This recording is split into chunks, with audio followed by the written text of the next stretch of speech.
আপনাদেরকে একটা ছোট্ট কারগুজারি শোনায়, আপনাদের দিল কেঁদে দিবে।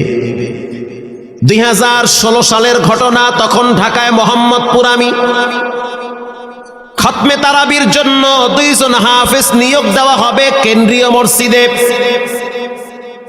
অনেক হাফেজে কোরআনরা সিরিয়াল ধরেছে, তারাবি পড়াবে। কার মনে না চায় এত বড় এক মসজিদে আমি যদি চান্স পাইতাম তো আমার কপালটা খুলে যেত। শুক্রবার দিন সবাই দরখাস্ত রাখলো, ইন্টারভিউ শুরু হয়ে গেল। পরের জুমায় অসংখ্য ছাত্রদেরকে দেখছি খতমে তারাবির জন্য ইন্টারভিউ সিরিয়াল দিয়েছে। ইন্টারভিউ বোর্ডের ভিতরে আমি ছিলাম। কয়েকজন হাফেজকে আমরা সিলেকশন করছি যে এদেরকে নেওয়া হবে। এদের তেলাওয়াত সুন্দর, পড়াও বড় মজার। আমরা কাগজগুলো এক জায়গায় জমা করছি। পরের জুমায় আমরা ঘোষণা দিয়ে দিব কোন মায়ের সন্তান চান্স পাবে। পরের জুমায় যখন জুমার নামাজের পর 3টার দিকে যখন আমরা বসে বসে ফলাফলগুলা দেখতেছি যে কাকে কত নাম্বার দেওয়া হয়েছে, দরওয়াজা লাগায় দিছি, জানলা লাগায় দিছি, এসি ছেড়ে দেওয়া হয়েছে, সব লাগানো, বাহির থেকে কিছুই দেখা যায় না। ইন দি মিন টাইমে মসজিদের বারান্দার দরওয়াজায় কে যেন নক করতেছে। খাদেম সাহেব আস্তে করে জালনা খুইলা উকি মাইরা দেখতেছে যে 2টা ছোট বাচ্চা বাহিরে দাঁড়িয়ে আছে, একেবারে অল্প বয়স। খাদেম প্রশ্ন করলো, তোমরা কারা, কেন আসছো? বলে, আমরা 2 জন আসছি খতমে তারাবির ইন্টারভিউ দেওয়ার জন্য। খাদেম সাহেব একবার পায়ের দিকে তাকায়, আবার জামার দিকে তাকায়, কারণ কথার সাথে বাহ্যিক সুরত মিলে না। অন্য অন্য ছাত্রদেরকে দেখছি কত উন্নত পোশাক পরে, গেটআপ কত সুন্দর করে ইন্টারভিউ দেওয়ার জন্য আসছে। আর এই 2 জনের দিকে তাকায় দেখলাম মনে হয় রাস্তায় ভিক্ষা করতে করতে আইছে, মানায় না, একেবারে গরিব। খাদেম বলল, ইন্টারভিউর ম্যাচ শেষ, চলে যাও বাড়িতে, নেওয়া হবে না। যাদের ব্যাপারে পরীক্ষা নেওয়া হয়েছে তাদের ব্যাপারে ঘোষণা দেওয়া হবে। বাচ্চা 2টা নাসর বান্দা বলতে আছে, আমাদের তো টাকা নাই যে আমরা ভাড়া দিয়ে এখানে আসব। বাবায় বড় কষ্ট করে 2-4টা টাকা জমা কইরা পকেটে দিয়া পাঠায় দিছে, এজন্য আসতে দেরি হয়েছে। খাদেমের বড় মায়া লাগছে, কারণ খাদেমও গরিবের সন্তান। ভিতরে গিয়া মুয়াজ্জিম সাহেবের বলতে আছে, ও ভাই, বাহিরে 2টা বাচ্চা দাঁড়ায় আছে, ওরা নাকি হাফেজে কোরআন, কিন্তু দেখলে তো মানায় না। মুয়াজ্জিম সাহেব ধমক দিয়া বলতে আছে, কোনো সুযোগ নাই, তাড়ায়া দাও। খাদেম গিয়া ইমামের কানে কানে বলতে আছে, হুজুর, বাহিরে 2টা বাচ্চা দাঁড়িয়ে আছে, চেহারার ভিতরে এত মায়া, কিন্তু বাহ্যিক সুরত মিলে না, ওরা নাকি কোরআনের হাফেজ। পাশেই তো রহমানিয়ার মুহাদ্দিস সাহেব বসা আছে, তিনি বলতে আছে, কি ব্যাপার, ফিস ফিস করে আপনি কি বলতেছেন? বলে, হুজুর, বাহিরে 2টা বাচ্চা দাঁড়িয়ে আছে, তারা খতমে তারাবির ইন্টারভিউ দিতে চায়। মুহাদ্দিস সাহেব বলল, কোনো কথা নাই, আল্লাহর ঘরের দরওয়াজা খুলে দাও, এখানে কোনো পার্সিয়ালিটি চলবে না। আল্লাহর ঘরের দরওয়াজা সবার জন্য খুলে দেওয়া হবে, আসতে দাও, ভিতরে বসতে দাও। যদিও ওদেরকে দেখতে মানায় না, বংশগত তেমন মর্যাদা নাই, ভিতরে আল্লাহর কোরআন থাকার কারণে আমাদের উপরে ওয়াজিব হয়ে গেছে তাদেরকে সম্মান করা। কোন দিক থেকে মানায় না, কিন্তু ভিতরে আল্লাহর কোরআন আছে, এজন্য তাদের মর্যাদা অনেক বেশি। এবার বাচ্চা 2টা বাহিরে উজুখানায় গিয়া সুন্দর করে উজু বানাইল। উজু বানাইয়া ভিতরে ঢুইকা আমি তাকায়া দেখতেছি লঙ্গির এক মাথা নিচে আর এক মাথা উপরে, এতটাই ভয়াবহ অবস্থা। কিন্তু আজীব দৃশ্য, 2 জনের চেহারা একই রকম লাগে। 2 জনের চেহারা একই রকম লাগে, কে বড় কে ছোট বোঝা বড় কঠিন হয়ে গেছে। মুসলমান ভাইয়েরা আমার, ইমাম সাহেব প্রশ্ন করলো, তোমরা 2 জনের বাড়ি কোথায়? বলে, আমরা নারায়ণগঞ্জে ভাড়া থাকি। বাড়ি কোথায়? বলে, আমাদের বাড়ি কুড়িগ্রামে। কুড়িগ্রাম থেকে ঢাকায় কেমনে আসছো? বলে, বাবায় ঢাকায় নিয়ে আসছে। কয় মাসে কোরআন শরীফ খতম করেছ? বলে আমরা দুইজনে 11 মাসে 30 পারা কোরআন খতম করেছি। ইমাম সাহেব একবার চেহারার দিকে তাকায় আর একবার পায়ের দিকে তাকায়। স্থানীয় গণ্যমান্য অনেক ব্যক্তিরা তাকায় আছে এদের দিকে। ইমাম সাহেব বলতে আছে, বাবা তারাবির ইন্টারভিউ শেষ হয়ে গেছে, বাড়ি চলে যাও। যেটা একটু দেখতে ছোট, ও চোখের পানি দেখলাম টিস্যু দিয়া মুছতেছে।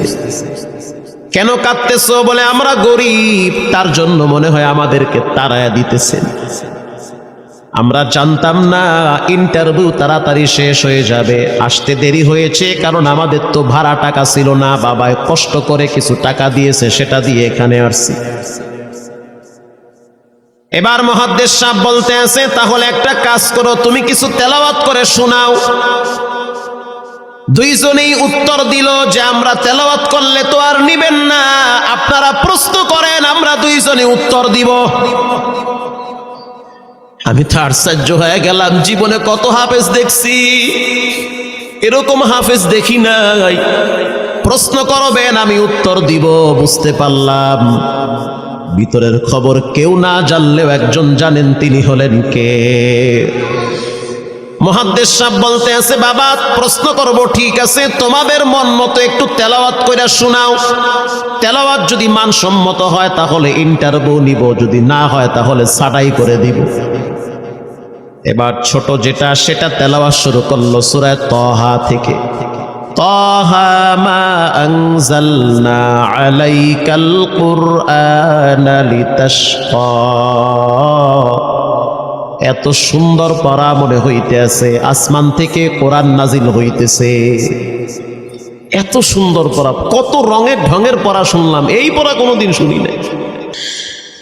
আমি তাকায় দেখলাম স্থানীয় টিউনো সাহেবের চোখের পানি বায়া বায়া পড়তেছি।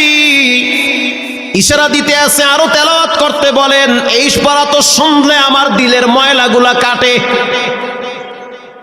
আল্লাহর ঘরে যখন গেছি বাইতুল্লাহ ফজরের টাইমে ইমাম সাহেব তেলাওয়াত করলে যেমন মনে হয়, মনে হইতে আছে ওই কোরআনের আওয়াজটা এখন এই মসজিদে বাজতেছে। ছোট বাচ্চাটা তেলাওয়াত করলো, বড় সন্তানটাও তেলাওয়াত করলো। এবার যারা হাফেজ সাহেব ছিল তারা প্রশ্ন শুরু করলো। যেখান থেকে প্রশ্ন করে পৃষ্ঠা ঠেকায়া দেয়, একটা জায়গায়ও আটকাইতে পারে না। এমনকি বাচ্চা দুইটা এটাও বলেছে, যদি আপনাদের যদি ধৈর্য থাকে তো আমরা দুইজনে পুরা 30 পারা এখানে এক দাঁড়ানে পড়ায়া দিব। আশা করি একটাও বাঁচবে না। এত সুন্দর পড়াশোনার পরে মোতাওয়াল্লি সাহেব বলল, সব বাদ, আমার কাছে এই দুইজনই পছন্দ হয়েছে। এই দুইজন রে মোতাওয়াল্লি সাহেব দাঁড়াইতে পারে না, হুইল চেয়ারে বসে থাকে, কাছে ডাইকা বুকের সাথে জড়ায়া ধরছে আর বলতে আছে, আল্লাহ এমন একটা সন্তান যদি আমার থাকতো জীবনটা ধন্য হয়ে যেত। আমার মৃত্যুর পরে একটু হইল তেরা কোরআন তেলাওয়াত করতে পারত। নিয়োগ হয়ে গেল, তারাবি শুরু হয়ে গেছে। মোহাম্মদপুর থানায় গিয়ে খবর নিয়ে দেখেন অনেক পুলিশরা এই বাচ্চার পিছনে দাঁড়ায় দাঁড়ায় নামাজ পড়ে চোখের পানি ছেড়ে কেঁদেছে। শুধু তাই নয়, অনেক হিন্দু মহিলারা পর্যন্ত রাস্তায় হাঁটার সময় তেলাওয়াতের আওয়াজে দাঁড়ায় দাঁড়ায় কোরআন শ্রবণ করেছে। শুধু তাই নয়, অনেক বড় বড় ডাকাত, মাস্তান, সন্ত্রাস, কিশোর গ্যাংরা পর্যন্ত দাঁড়ায় দাঁড়ায় কোরআনের আওয়াজ শুনেছে। 17ই রমজান বদর দিবস, হাজার হাজার মুসল্লি দাঁড়িয়ে আছি। ইমাম সাহেব জানে না যে এরা দুইজনে আপন মায়ের পেটের ভাই হয়, এটা ইমামের জানা নাই। দুইজনে তারাবি চলতে আছে, চমৎকার পড়া, পিছনে শত শত মাওলানা মুফতি দাঁড়ায় থাকে। মনে হইতেছে তেলাওয়াতের আওয়াজে আর এক জগতে হারিয়ে যায়, এত সুন্দর পড়া। তারাবি শেষ হয়ে গেল, মুসাফা শুরু হয়ে গেল। বাচ্চা দুইটারে কেউ বুকের সাথে জড়ায়, কেউ কপালে চুমা দেয়, বলে আল্লাহর কোরআনকে চুমা দেই। হাজার হাজার মানুষ যখন আস্তে আস্তে নামাজ শেষ করে চলে গেল, একেবারে মসজিদের পিছনে বারান্দার পরে আরো একটা বারান্দা থাকে, ওই বারান্দায় এক লোক বসে বসে গামছা দিয়া চোখের পানি মুছতেছে। কিছুক্ষণ পরে লোকটা দেওয়ালের সাথে কপালটা ঠেকায় দিয়া একেবারে অস্থির হয়ে গেল, মনে হচ্ছে তার ভিতরে কাঁপুনি শুরু হয়ে গেছে। কিছু মুসল্লি গিয়া প্রশ্ন করলো, কি হয়েছে আপনার? বলে আমার কিছুই হয় নাই। টাকা লাগবে? বলে না, টাকা লাগবে না। তাহলে আপনি কেন এখানে কাঁদতেছেন? বলে আমি এমনি কাঁদতেছি, এটা কষ্টের কান্না না, এটা খুশির কান্না। এটা কষ্টের কান্না না, এটা খুশির কান্না, আনন্দর কান্না। আল বুকাউ মিনাল ফারাহ। অতি সুখে মানুষ কখনো কখনো কেঁদে দেয়, চোখের পানি ছেড়ে দেয়। ইমাম সাহেব বলল, পিছনে কে? লোকটা তাকে সামনে নিয়ে আসে। এবার লোকটাকে যখন কিছু দূর সামনে আনা হইল, ওই বাচ্চা দুইটা মসজিদের ভিতর থেকে দৌড় মাইরা গিয়া বলতে আছে, এই লোকটা আমার আব্বা, ইনি আমার আব্বা হয়। ধমক দিবেন না, রাগ করবেন না। আমার আব্বা ঢাকা শহরে রিক্সা চালায়। রিক্সা চালায় চালায় আমাদের দুইটা ভাইরে কোরআনের হাফেজ বানাইছে। ইমাম সাহেব ধমক দিয়ে বলতে আছে, আপনি কেন দেরি করলেন? আগে কেন আসলেন না? রিক্সাওয়ালা বলতে আছে, আমি যদি আগে আসতাম আর যদি পরিচয় দিতাম আমি রিক্সাওয়ালা, হয়তো আমার বাচ্চা দুইটারে মানুষ খোটা দিবে যে রিক্সাওয়ালার পোলা। এজন্য আমি আসি নাই। দূর থেকে নামাজে কোরআন তেলাওয়াত শুইলা আবার আস্তে করে দূরে চলে যাই। মাঝে মাঝে বাচ্চা দুইটার সাথে দূর থেকে আইসা দেখা করি।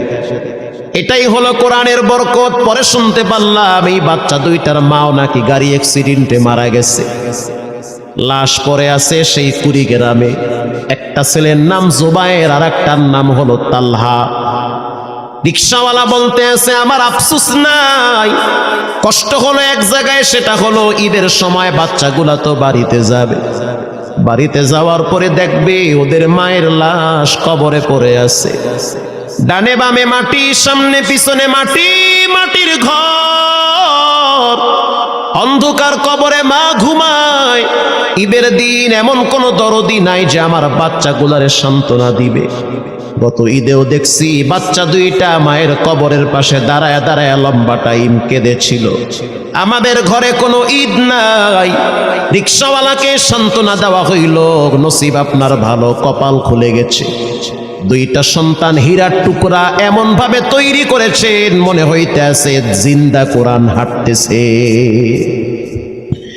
এজন্য সন্তানগুলাকে দিনদার বানান, ঠকবেন না। বর্তমান জমানায় মানুষ বড় স্বার্থপর। একমাত্র কলিজার টুকরা মা বাবার জন্য যেই দোয়াটা করে ওটা অন্য কেউ সহজে করতে চায় না।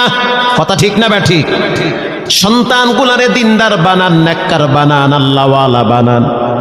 আল্লাহ পাক বলেন, যারা কোরআন পড়ে, নামাজ পড়ে, আল্লাহর রাস্তায় দান করে, তারা হলো সফল ব্যবসায়ী। এখানে এমন মানুষ বসা আছেন যে নিজের হাতে নিজের মায়ের কবরে রাখছে, নিজের হাত দিয়া নিজের আব্বারে কবরে ফালায়া রাখছে।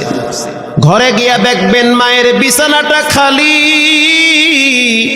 যেই বিছানায় মা ঘুমাইতো সেই বিছানাটা এখন অসহায়ের মতো পড়ে আছে। বাবায় যেই বিছানায় শেষ বয়সে বসে বসে কোরআন তেলাওয়াত করতো সেই বিছানাটা পড়ে আছে। এখন আর কেউ বলে না, বাজান তুই কেমন আছো? এই কথাগুলা মা বাবার মুখ থেকে সবচেয়ে বেশি বের হইতো। মা বাবার জন্য এখন চাইলেও তো কিছু করতে পারেন না। আজকে যদি আপনার মা বাবা থাকতো, খাওয়ানো লাগতো, চিকিৎসা করার লাগতো, অসুস্থ মাকে নিয়ে ভোলা মেডিকেলে যাওয়া লাগতো, অসুস্থ আব্বারে নিয়ে লঞ্চে করে ঢাকা মেডিকেলে যাওয়া লাগতো। এখন মাও নাই, বাবাও নাই, টাকা আছে, চাইলেও খরচ করতে পারেন না। সহজ একটা রাস্তা বের করে দেই, এর চেয়ে সুবর্ণ সুযোগ আপনি পাবেন কোথায়? আব্বারে তো থাকলে খাওয়াইতেন ভাত, না তো আর করতে পারতেন না।